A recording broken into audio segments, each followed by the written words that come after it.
வணக்கம். இன்றைய விரிவான அலசலுக்கு வரவேற்கிறோம். நீங்க எங்களுக்கு கொடுத்த டிம் ஹார்போர்டின் த அண்டர்கவர் எக்கானமிஸ்ட் புத்தகத்தை வச்சு நாம இன்னைக்கு பொருளாதார உலகம் எப்படி இயங்குதுன்னு கொஞ்சம் ஆழமா பார்க்க போறோம். ஆமா. ஏன் ஒரு கப் காஃபி சில இடங்கள்ல ரொம்ப விலை அதிகமா இருக்கு?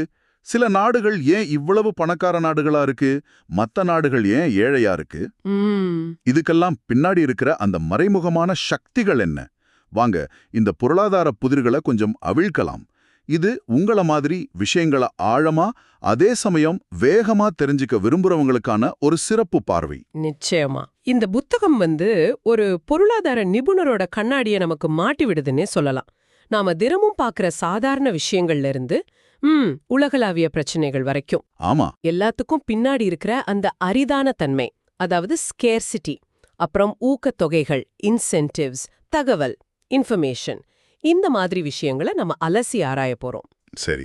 இது நீங்க உலகத்தை பார்க்கிற விதத்தையே மாத்தலாம். உண்மையில. சரி, ஆரம்பிக்கலாமா? நம்ம முதல் நிறுத்தம் ஒரு காஃபி கடைன்னு வச்சுக்கலாம். ஏன் ஒரு பிஸியான ரயில் நிலையம் பக்கத்துலயோ இல்ல ஒரு பெரிய ஷாப்பிங் மால்லயோ காஃபி இவ்வளோ காஸ்ட்லியா இருக்கு? இது வெறும் கடை வாடகை பிரச்சனை மட்டும்தானா? இல்லையே, இங்கதான் டேவிட் ரிக்கார்டோவோட யோசனை வருதுன்னு நினைக்கிறேன். அவர் விவசாய நிலங்களை வச்சு ஒரு அருமையான விளக்கம் கொடுத்தாரு இல்லையா? ஆமா ஆமா, நல்ல விளைச்சல் தர நிலத்துக்கும் சும்மா கிடக்குற அந்த தரிசு நிலத்துக்கும் உள்ள வித்தியாசத்தை பத்தி பேசினாரு. ஆமா, மெடோ வர்சஸ் ஸ்க்ரப் லேண்ட். அதேதான். ரிக்கார்டோட கருத்து மேலோட்டமா பாக்குறத விட ஆழமானது. ஒரு இடத்தோட வாடகை ஏன் ஜாஸ்தியா இருக்குன்னா, அந்த இடத்துல கிடைக்கிற லாபம், அதாவது அதோட உற்பத்தி திறன். சரி. அதுக்கும் எதுக்குமே பிரயோஜனம் இல்லாத சும்மா கிடக்கிற ஒரு விளிம்பு நிலை நிலம், மார்ஜினல் லேண்டுன்னு சொல்லுவோம் இல்லையா, அதுல கிடைக்கிற லாபத்துக்கும் உள்ள வித்தியாசம்தான் அந்த வாடகையை நிர்ணயிக்குது. ஓ, அப்படியா? முக்கியமா அந்த லாபத்தோட மதிப்பும் சேர்ந்துதான். அப்போ அந்த காஃபி கடை விஷயத்துல என்ன ஆகுது? அவங்க அதிக வாடகை கொடுக்கறதுனால விலையை ஏத்துறாங்களா? இல்ல விஷயம் தலைகளா இருக்குன்னு நினைக்கிறேன். சரியா சொன்னீங்க. அங்க காஃபி விக்கிறதுக்கு நிறைய பேர் போட்டி போடுறாங்க பாருங்க. ஆமா. ஏன்னா அந்த இடத்துல நிறைய வாடிக்கையாளர்கள் வருவாங்க. அந்த இடத்தோட தேவை, டிமாண்ட் அதிகமா இருக்கு. ஆனா அந்த மாதிரி இடங்கள் குறைவா இருக்கு. அதுதான் அரிதான தன்மை, ஸ்கேர்சிட்டி. ஓஹோ. இந்த அதிக தேவைதான் நில உரிமையாளரை அதிக வாடகை கேட்க வைக்குது. சரி சரி. அந்த காஃபி கடைக்காரங்க அந்த அதிக வாடகையை சமாளிக்க அத விலையில சேர்த்துறாங்க. ஆக அதிக தேவைதான் அதிக வாடகைக்கும், அதன் விளைவா அதிக விலைக்கும் காரணம். வாடகை காரணம் இல்ல, தேவைதான் காரணம். இதுக்கு லண்டனோட பசுமை வளையம், கிரீன் பெல்ட், ஒரு நல்ல உதாரணம்னு புத்தகம் சொல்லுது. நகரத்தை சுத்தி புதுசா கட்டடங்கள் கட்டக்கூடாதுன்னு கட்டுப்பாடு இருக்கு. ஆமா. இதனால நகரத்துக்குள்ள இருக்கிற இடங்களோட மதிப்பு செயற்கையாவே பயங்கரமா ஏறிடுது. தேவை இருக்கு, ஆனா இடம் இல்ல. மிக சரியான உதாரணம். இது எப்படி ஒரு ஆர்டிஃபிஷியல் ஸ்கேசிட்டி, அதாவது செயற்கையான அரிதான தன்மை, விலைகளை விண்ணுக்கு அனுப்புதுன்னு காட்டுது பாருங்க. சரி, அடுத்ததா இதே காஃபி விலையிலிருந்து இன்னொரு கேள்வி வருது. எப்படி ஒரே பொருள் சில சமயம் வேற வேற ஆட்கள் கிட்ட வேற வேற விலை வாங்குறாங்க? விலை இலக்கு நிர்ணயம், பிரைஸ் டார்கெட்டிங். ஆமா, கோஸ்டா காஃபி ஒரு சமயம் ஃபேர் ட்ரேட் காஃபிக்கு கொஞ்சம் அதிக விலை வச்சாங்க இல்லையா? ஆமா ஆமா. விவசாயிகளுக்கு நியாயமா பணம் போகுதுன்னு சொன்னப்போ சில பேர் விலை கொஞ்சம் அதிகம்னாலும் பரவாயில்லன்னு அதை வாங்க தயாரா இருந்தாங்க. இது ஒரு விதமான பிரைஸ் டார்கெட்டிங் தானே? நிச்சயமா. இதுக்கு பின்னாடி இருக்கிற பொருளாதாரம் என்னன்னா, ஒவ்வொரு வாடிக்கையாளரும் எவ்வளவு கொடுக்க தயாரா இருக்காங்க, அவங்களோட பிரைஸ் சென்சிட்டிவிட்டி என்னன்னு தெரிஞ்சுக்கிட்டு சரி, அதுக்கேத்த மாதிரி விலைய வச்சு லாபத்தை அதிகப்படுத்துறது. புத்தகம் இதுக்கு சில உத்திகளை சொல்லுது. ஒன்னு, நீங்க சொன்ன மாதிரி ஒரு பயன்படுத்திய கார் விக்கிறவர் இருக்காருன்னு வச்சுக்கோங்க. அவர் ஒவ்வொருத்தர்ட்டையும் பேரம் பேசி விக்கிறது. அது தனித்துவ இலக்கு, யுனிக் டார்கெட். இன்னொன்னு ரொம்ப பரவலா பாக்குறது, மாணவர்களுக்கோ சீனியர் சிட்டிசன்ஸ்க்கும் தள்ளுபடி கொடுக்கறது. ஆமா, குரூப் டார்கெட். இந்த குழுக்கள் பொதுவா விலை ஏறினா வாங்க யோசிப்பாங்கன்னு கம்பெனிக்கு தெரியும். கரெக்ட். அவங்களையும் உள்ள இழுக்க இது ஒரு வழி. மூணாவது உத்தி இன்னும் கொஞ்சம் தந்திரமானதுன்னு தோணுது. சுய இலக்கு, செல்ஃப் டார்கெட்டிங். ஆமா, இதுல வாடிக்கையாளரே தங்களுக்கு தெரியாம அவங்க விலை கொடுக்க தயாரா இல்லையாங்கிறத வெளிப்படுத்தும்படி செய்யறது. சூப்பர் மார்க்கெட்ல இதுக்கு நிறைய உதாரணங்கள் இருக்கு. ஆமா, சில சூப்பர் மார்க்கெட்ல பாத்திருக்கேன்.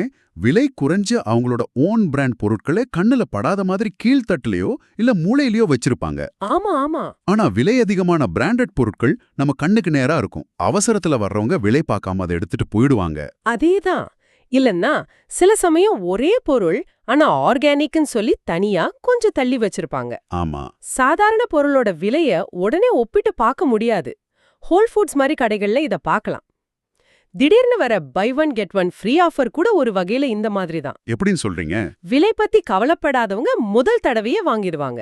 விலை பார்க்கறவங்க ஆஃபருக்காக காத்திருப்பாங்க. அப்போ அவங்களையே அவங்க அடையாளம் காட்டிக்கிறாங்க. ஓ, சரி சரி. இதுல cinema theatre popcorn, restaurant wine விலை வித்தியாசமும் சுவாரஸ்யமா இருக்கு. ரெண்டுமே கொள்ள விலை மாதிரி தெரியும் நமக்கு. ஆனா காரணம் வேறன்னு சொல்றீங்க. ஆமா, தியேட்டர்ல பாப்கார்ன் வாங்க வேற வழி இல்ல. அங்க அவங்களுக்கு ஒரு சின்ன ஏகபோக உரிமை, ஒரு மனாப்ளி பவர் மாதிரி இருக்கு. ஸ்கேர்சிட்டி தான். சரி. ஆனா ஒரு நல்ல ரெஸ்டாரண்ட்ல வைன் விலை அதிகமா இருக்க காரணம் வேற. அங்க நிறைய போட்டி இருக்கு. ஆனா அங்க நீங்க வைனை மட்டும் குடிக்கல. அந்த இடத்துல உட்கார்ந்து அந்த சூழல் அனுபவிக்கிறீங்க. அதுக்காகும் நேரத்துக்கும் சேர்த்து தான் பணம் கொடுக்கறீங்க. அவங்க அந்த மேஜர் நேரத்துக்கு டேபிள் டைமுக்கு தான் அதிகமா கட்டணம் வசூலிக்கிறாங்க. ஓஹோ, இந்த மாதிரி விலை வித்தியாசங்களை கம்பெனிகள் எப்படி தக்க வைக்கிறாங்க? ஆளாளுக்கு ஏத்த மாதிரி விலை வச்சா குறைஞ்ச விலைக்கு வாங்குறவங்க அதிக விலைக்கு வாங்க வேண்டியவங்களுக்கு வித்துட மாட்டாங்களா? நல்ல கேள்வி. இதை தடுக்க கம்பெனிகள் கசிவுகளை தடுக்க பிளக்கிங் லீக்ஸ் நிறைய வழிகளை கையாளுவாங்க. உதாரணமா? ரயில்கள்ல பாருங்க, முதல் வகுப்புக்கும் சாதாரண வகுப்புக்கும் உள்ள வித்தியாசத்தை ரொம்ப அதிகமாக்குவாங்க. சாதாரண வகுப்பை முடிஞ்ச வரைக்கும் வசதி குறைவா வைப்பாங்க. அப்பதான் முதல் வகுப்புக்கு காசு கொடுக்க ஆள் இருப்பாங்க. ஆமா. மென்பொருள் சாஃப்ட்வேர் விஷயத்துல இது ரொம்ப அதிகம். ஒரே மென்பொருளை சில அம்சங்களை டிசேபிள் பண்ணி குறைஞ்ச விலைக்கு பேசிக் வெர்ஷனாவும், ஆமா, எல்லா அம்சங்களோட பல மடங்கு விலைக்கு ப்ரோ வெர்ஷனாவும் விப்பாங்க. இதுவும் ஒரு வகை பிரைஸ் டார்கெட்டிங் தான். இதுல சில சமயம் நெறிமுறை சார்ந்த கேள்விகள் வருமே. டிவிடி ரீஜன் கோட் மாதிரி விஷயங்கள் ஒரு பக்கம் கடுப்பா இருக்கு.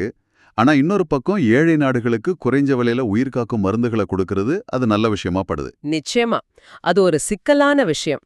புத்தகம் பில்காப் என்கிற ஒரு கற்பனை மருந்து கம்பெனி உதாரணம் சொல்லுது. அவங்க HIV மருந்த பணக்கார நாடுகள்ல அதிக விலைக்கும் ஏழை நாடுகள்ல மிக மிக குறைஞ்ச விலைக்கும் விக்கிறாங்க.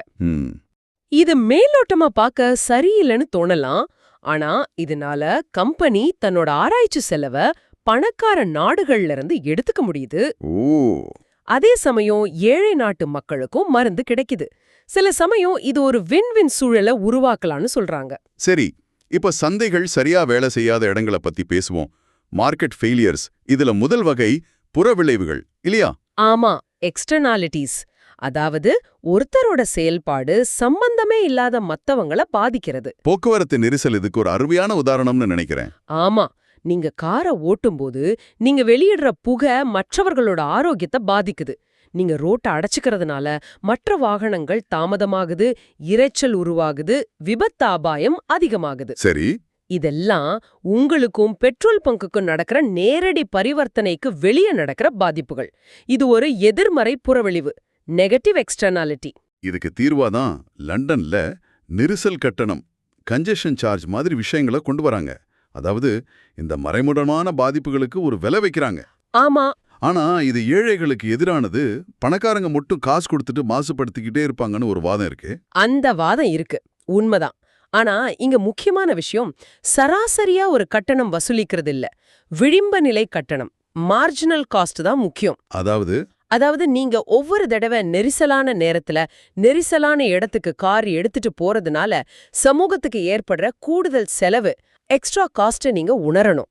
அந்த உணர்வு வந்தா அனாவசியமா கார் எடுக்கிறத குறைச்சுக்குவீங்கிறது தான் யோசனை. புத்தகம் சொல்ற காலேஜ் பார்ட்டி உதாரணம் மாதிரி உள்ள நுழைய ஒரு கட்டணம், ஆனா உள்ள போனதும் ட்ரிங்க்ஸ் இலவசம்னா ஒவ்வொரு அடுத்த கிளாஸும் உங்களுக்கு இலவசமா தோணும். அதனால தேவைக்கு அதிகமா குடிப்பாங்க. சரியா சொன்னீங்க. அதே மாதிரி கார் வாங்க வரியெல்லாம் கட்டினாலும் ஒவ்வொரு தடவை ரோட்டுக்கு வர்றது இலவசம்னு நினைக்கிறதுனால தான் நெரிசல் அதிகமாகுது. இதுல நேர்மறை புறவிளைவுகளும் இருக்குன்னு சொன்னீங்களே.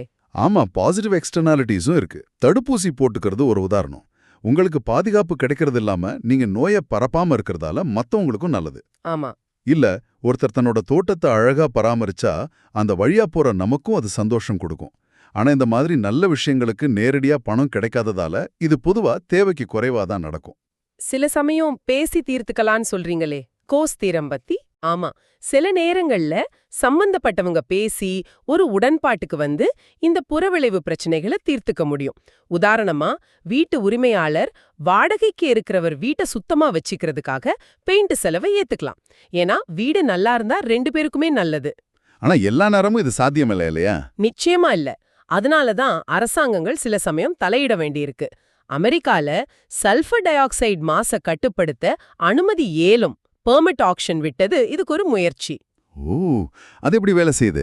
யார் குறைஞ்ச செலவுல மாச குறைக்க முடியுமோ அவங்க குறைச்சிட்டு மிச்சம் இருக்கிற அனுமதியை மத்த கம்பெனிகளுக்கு வித்துடலாம். இது மாச குறைக்க ஒரு திறமையான வழியா பார்க்கப்படுது. சரி, அடுத்த பெரிய சந்தை தோல்விக்கு வருவோம். சமச்சீரற்ற தகவல், asymmetric இன்ஃபர்மேஷன். ஆமா, அதாவது ஒரு வியாபாரத்துல ஒருத்தருக்கு அதிகமா தெரிஞ்சிருக்கு, இன்னொருத்தருக்கு குறைவா தெரிஞ்சிருக்கு. இதுக்கு ஜார்ஜ் அகர்லோஃப் சொன்ன லெமன் பிரச்சனை ஒரு கிளாசிக் உதாரணம். பயன்படுத்திய கார் சந்தையை நினைச்சு பாருங்க. ஓ ஆமா, கார் விக்கிறவருக்கு அது நல்ல காரா இல்ல உள்ளுக்குள்ள பிரச்சனைகள் இருக்கிற சொத்த காரான்னு நல்லா தெரியும். ஆமா, ஆனா வாங்குறவருக்கு எப்படி தெரியும்? அதனால அவர் ஒரு சராசரி விலையத்தான் கொடுக்க முன் வருவார். சரி. அந்த விலைக்கு நல்ல காரை விற்க முடியாது. அதனால நல்ல கார்கள் சந்தைக்கு வராம சொத்த கார்கள் மட்டும் நிறைய புழக்கத்துல இருக்கும். சில சமயம் இதனால சந்தையே முடங்கி போகலாம். லெமன் பிரச்சனை இதுதான். இந்த லெமன் பிரச்சனை சுகாதார காப்பீட்டு சந்தைய, ஹெல்த் இன்சூரன்ஸ் மார்க்கெட்டை ரொம்ப பாதிக்குதுன்னு புத்தகம் சொல்லுது. அது எப்படி?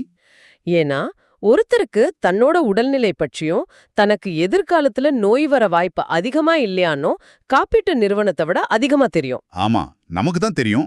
அதனால யாருக்கு நோய் வர வாய்ப்பு அதிகம்னு நினைக்கிறாங்களோ அவங்க தான் அதிகமா காப்பீடு வாங்க முயற்சிப்பாங்க. இதை எதிர்பார்த்து காப்பீட்டு நிறுவனங்கள் பிரீமியம் ஏத்தும். ஓ, பிரீமியம் ஏற ஏற ஆரோக்கியமா இருக்கிறவங்க நமக்கு எதுக்கு இவ்வளவு பிரீமியம்னு பாலிசி எடுக்காம போயிடுவாங்க. கடைசியில அதிக ரிஸ்க் உள்ளவங்க லெமன்ஸ் மட்டும் அதிக பிரீமியத்துல பாலிசி எடுத்திருப்பாங்க. அப்போ சிஸ்டமே பாதிக்கப்படுது. ஆமா, இது ஒட்டுமொத்த அமைப்பையுமே அதிக செலவு பிடிச்சதா திறனற்றதா மாத்திடும். அமெரிக்க சுகாதார அமைப்புல இந்த பிரச்சனை பெருசா இருக்குன்னு சொல்றாங்க. இதுக்கு ஏதாவது தீர்வுகள் இருக்கா, இல்ல இது தீர்க்க முடியாத பிரச்சனையா? தீர்வுகள் இருக்கு, ஆனா முழுமையான தீர்வுன்னு சொல்ல முடியாது. ஒன்னு சிக்னலிங். சிக்னலிங்கா? ஆமா, தகவல் அதிகமா இருக்கிறவர் தாங்கிட்ட இருக்கிற நல்ல விஷயத்த நம்பகமான ஒரு அடையாளம் மூலமா வெளிப்படுத்துறது. உதாரணமா நேரடியா சம்பந்தம் இல்லாட்டியும் கஷ்டப்பட்டு ஒரு டிகிரி வாங்குறது. நீங்க புத்திசாலி விடாமுயற்சி உள்ளவர்னு ஒரு முதலாளிக்கு அது ஒரு சிக்னல் கொடுக்குது. அதுக்காகவே டிகிரி படிக்கிறவங்களும் இருக்காங்க. ஓஹோ, சரி. இன்னொன்னு ஸ்கிரீனிங்னு சொல்றாங்க. ஆமா, ஸ்கிரீனிங். இதுல தகவல் இல்லாதவங்க சில உத்திகள்ல கையாண்டு மற்றவர்கள்ட்ட இருக்கிற தகவலை வெளிக்கொண்டு வர்றது. உதாரணமா காப்பீட்டு நிறுவனங்கள் நீங்களே உங்க செலவுல ஒரு குறிப்பிட்ட தொகையை எடுத்துக்கிற மாதிரி டிடக்டபிள் இருக்கிற மாதிரி பாலிசிகளை வைப்பாங்க. ஆமா, டிடக்டபிள் வச்சு பாலிசி இருக்கு. ரிஸ்க் குறைவா இருக்கிறவங்க குறைஞ்ச பிரீமியம் அதிக டிடக்டபிள் இருக்கிற பாலிசியை எடுப்பாங்க. ரிஸ்க் அதிகம்னு நினைக்கிறவங்க அதிக பிரீமியம் கொடுத்து குறைஞ்ச டிடக்டபிள் இருக்கிற பாலிசியை எடுப்பாங்க. இதன் மூலம் நிறுவனம் உங்களோட ரிஸ்க் லெவல ஓரளவு கணிக்க முடியும். அப்படியா? இந்த தகவல் பிரச்சனையால தான் பல நாடுகள்ல அரசாங்கமே சுகாதார காப்பீட்டுல தலையிட வேண்டியிருக்கு. இங்கிலாந்தோட NHS மாதிரி எல்லாருக்கும் ஒரே மாதிரி சேவை கொடுக்கறது. இல்ல சிங்கப்பூர் மாதிரி கட்டான சேமிப்பு, பெரிய வியாதிகளுக்கு மட்டும் காப்பீடுன்னு கேட்டஸ்ட்ராஃபி இன்சூரன்ஸ்னு வெவ்வேறு மாதிரியான அமைப்புகள் உருவாகியிருக்கு. இதுல தார்மீக ஆபத்து மாரல் ஹேசர்ட்னு இன்னொரு பிரச்சனையும் இருக்கு. அது என்ன? காப்பீடு இருக்குங்கிற தைரியத்துல மக்கள் கொஞ்சம் அலட்சியமா நடந்துக்க ஆரம்பிக்கிறது. உதாரணமா கார் இன்சூரன்ஸ் இருக்குன்னு வேகமா ஓட்டுறது. ஓ, சரி சரி. இப்போ தனிப்பட்ட சந்தைகள்ல இருந்து பெரிய விஷயத்துக்கு போவோம். உலக அளவுல சில நாடுகள் மட்டும் ஏன் பயங்கர பணக்கார நாடுகளா இருக்கு, பல நாடுகள் இன்னும் வறுமையில வாடுது? புத்தகம் கமரூன் நாட்ட உதாரணம் காட்டுது. ஊழல், மோசமான சாலைகள், தேவையில்லாத தடைகள், அதிகாரிகளின் கெடுபிடிகள் இதெல்லாம் வளர்ச்சியை எப்படி முடக்குதுன்னு சொல்றாங்க. ஆமா, இதுக்கு மான்சர் ஓல்சனோட நிலையான கொள்ளையர்கள் ஸ்டேஷனரி பேண்டிட்ஸ் கோட்பாடு ஒரு சுவாரஸ்யமான விளக்கத்தை கொடுக்குது. நிலையான கொள்ளையர்களா? ஆமா, ஒரு நாட்டுல நிலையான அரசாங்கம் இல்லாம அடிக்கடி கொள்ளையர்கள் மாதிரி ஆட்கள் மாறி மாறி ஆட்சிக்கு வந்தா அவங்க கிடைச்சத சுருட்டிட்டு ஓடிடுவாங்க. அது ரோவிங் பேண்டிட்ஸ். சரி. ஆனா ஒரு நிலையான சர்வாதிகாரி ஸ்டேஷனரி பேண்டிட் இருந்தா அவனுக்கு தெரியும் நாளைக்கும் அவனேதான் அங்க இருக்க போறான்னு. அதனால அவன் பொருளாதாரத்தை கொஞ்சம் வளர விட்டு அதிலிருந்து தொடர்ந்து தனக்கு வேண்டியதை எடுத்துக்க நினைப்பான். இது அராஜகத்தை விட பரமால்ல, ஆனா ஜனநாயகத்தை விட மோசமானது. கமரூன்ல இருக்கிற ஊழல் முதலீடு செய்யறதுக்கான ஊக்கத்தையே இன்சென்டிவையே அழிச்சிடுதுன்னு சொல்றாங்க. நீங்க கஷ்டப்பட்டு ஒரு தொழில் ஆரம்பிச்சா அதுல வர்ற லாபத்தை அதிகாரிகள் பிடுங்கிட்டு போயிடுவாங்கன்னா யார் முதலீடு செய்ய முன் வருவாங்க? மிகச் சரியா சொன்னீங்க. இதுக்கு நேர்மாறா சீனாவோட வளர்ச்சிய பாருங்க. சீனா ஒரு காலத்துல மாவோவோட பெரிய பாய்ச்சல் கிரேட் லீப் ஃபார்வர்ட் மாதிரி பேரழிவை ஏற்படுத்தின மைய திட்டமிடல் சென்ட்ரல் பிளானிங் முறையில இருந்தது. ஆமா, லட்சக்கணக்கான பேர் இறந்தாங்கன்னு படிச்சிருக்கோம். ஆமா, ஆனா அதுக்கப்புறம் படிப்படியா அவங்க சந்தை சார்ந்த ஊக்கத்தொகைகளுக்கு மார்க்கெட் இன்சென்டிவ்ஸ்க்கு மாறினாங்க. எப்படி? விவசாயத்துல கூட்டு பண்ணைகளை உடைச்சு நிலத்தை குத்தகைக்கு விட்டாங்க. தொழில்துறையில அரசு நிர்ணயித்த அளவுக்கு உற்பத்தி செஞ்சதுக்கு அப்புறம் மீதிய சந்தை விலைக்கு வித்துக்கலான்னு இரட்டை வழி அமைப்பு டியூவல் ட்ராக் சிஸ்டம கொண்டு வந்தாங்க. ஓ, புதுசா தொழில் தொடங்க அனுமதிச்சாங்க, போட்டிய ஊக்குவிச்சாங்க. சிறப்பு பொருளாதார மண்டலங்களை SEZs உருவாக்கி வெளிநாட்டு முதலீட FDI-ய ஈர்த்தாங்க. இந்த மாற்றங்கள் தான் அவங்களோட வேகமான வளர்ச்சிக்கு முக்கிய காரணம். இங்க மறுபடியும் ரிகார்டோவோட இன்னொரு முக்கியமான கோட்பாடு வருது, ஒப்பீட்டு நன்மை, கம்பேரிட்டிவ் அட்வான்டேஜ். ஆமா, புக்கம் சொல்ற மாதிரி ஒருவேளை உலக புகழ்பெற்ற உயிரியல் நிபுணர் E.O. வில்சன் டிம் ஹார்ப்போட விட நல்ல பொருளாதார புத்தகம் எழுத முடியும்னா கூட அவர் அதை செய்ய மாட்டார். ஏன்? ஏன்னா அவர் உயிரியல்ல பல மடங்கு சிறந்தவர். அதனால அவர் உயிரியல் ஆராய்ச்சி பண்றதும் ஹார்வர்ட் பொருளாதாரம் எழுதுறதும் தான் 2 பேருக்கும் உலகத்துக்கும் நல்லது. அவரவர் எதுல ஒப்பீட்டளவுல சிறந்தவர்களோ அதை செய்வது.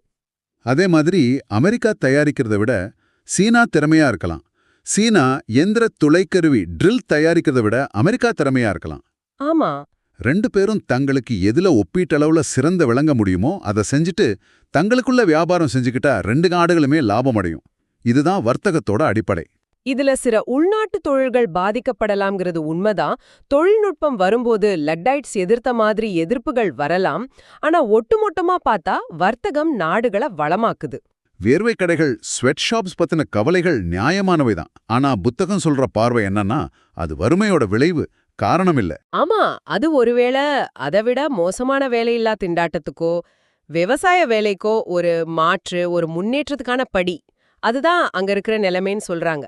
சுற்றுச்சூழல் பத்தின கவலைகளும் இருக்கு. கம்பெனிகள் சுற்றுச்சூழல் விதிகள் குறைவா இருக்கிற நாடுகளுக்கு போயிடுவாங்கன்னு ரேஸ் டு த பாட்டம் சொல்றாங்களே. ஆனா அதுக்கான ஆதாரங்கள் ரொம்ப பலவீனமா இருக்குன்னு ஹார்வர்ட் சொல்றார். உண்மையில பணக்கார சுற்றுச்சூழலை அதிகம் பாதுகாக்கிற நாடுகள் தான் அதிகமா வர்த்தகம் செய்யுது. அப்படியா? வெளிநாடு முதலீடு பெரும்பாலும் புதிய தூய்மையான தொழில்நுட்பங்களை கொண்டு வருது. மாறாக பாதுகாப்புவாதம் புரொடெக்ஷனிசம், உதாரணமா ஐரோப்பாவோட விவசாய கொள்கை CAP தான் சுற்றுச்சூழலுக்கு அதிக கேடு விளைவிக்குது. ஓ, இந்த வர்த்தக தடைகள் பல சமயம் ஒட்டுமொத்த நாட்டு நலனுக்காக இல்லாம சில சக்தி வாய்ந்த சிறப்பு ஆர்வக் குழுக்களோட ஸ்பெஷல் இன்ட்ரெஸ்டோட லாபத்துக்காகவே நீடிக்குதுன்னு சொல்றாங்க. ஆக இன்னைக்கு நாம பார்த்தது நம்ம கண்ணுக்கு தெரியாம நம்ம முடிவுகளையும் உலக நிகழ்வுகளையும் இயக்குற சில அடிப்படை பொருளாதார விதிகளை பத்தி. அரிதான தன்மை, ஊக்கத்தொகைகள், தகவல், இந்த 3ம் எவ்வளவு சக்தி வாய்ந்தது. ஆமா, சந்தைகள் இதை எப்படி பயன்படுத்துது, சில சமயம் எப்படி தவற விடுதுன்னு ஒரு விரிவான அலசலை செஞ்சோம். இது உலகத்தை பார்க்க ஒரு புது கண்ணோட்டத்தை கொடுத்திருக்குன்னு நினைக்கிறேன். நிச்சயமா. ஒரு சின்ன காஃபி கோப்பை விலையில இருந்து ஒரு நாடும் மொத்த வளர்ச்சி வரைக்கும் இந்த பொருளாதார கொள்கைகள் எப்படி பின்னி பிணைஞ்சிருக்குன்னு பாக்குறது ஆச்சரியமா இருக்கு. ஊக்கத்தொகைகளும் தகவல்களும் தான் இந்த ஆட்டத்தை ஆடுது. சரி, இந்த அலசலை முடிக்கிறதுக்கு முன்னாடி உங்களுக்காக ஒரு கேள்வி. நீங்க இன்னைக்கு எடுக்க போற ஒரு சின்ன முடிவை இல்ல ஒரு பெரிய முடிவை எந்த மறைமுகமான பொருளாதார சக்தி பின்னாடி இருந்து இயக்கலான்னு நினைக்கிறீங்க? அதை நீங்க புரிஞ்சுக்கிட்டா உங்க முடிவை நீங்க அணுகிற விதம் மாறுமா? யோசிச்சு பாருங்க.